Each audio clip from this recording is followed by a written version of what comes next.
शुण ये सरकारटा जो कहू आसिया पूर्व जो कथा कहूला बीजेपी सरकार तेणु ये सरकार बा कटनी छटनी सरकार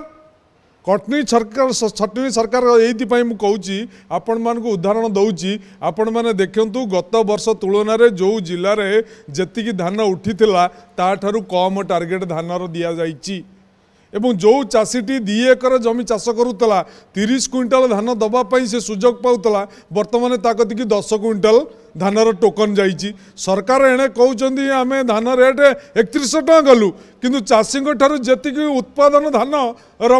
ग्रहण करिया तार परिमाण कमे दौरान एवं ता सहित ये जो लगाण वर्षा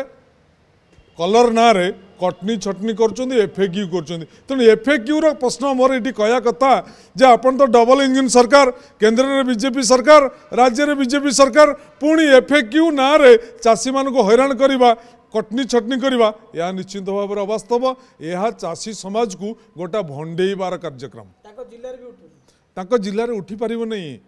जो हिसाब से सरकार जाऊँगी मंत्री जो हिसाब से दूरदृष्टि नथिबा कार्य करुँच से जिले में उठी पारनी आपण एफएक्यू ना रे चाषी मान धान को जब रिजेक्ट करेंगे जदि कटनी छटनी ना रे आपण धान को कमे देवे ताल चाषी धान देवाक आसवे कहीं बर्तमान प्रश्न होची डबल इंजिन सरकार केंद्र में बीजेपी राज्य में बीजेपी एफएक्यू फेक्यू न मानी ओडिशा सरकार लोक जहाँ धान उत्पादन कर धान को सरकार किणी नेले आम जानबू जे डबल इंजिन सरकार ठीक ढंग से काम कर।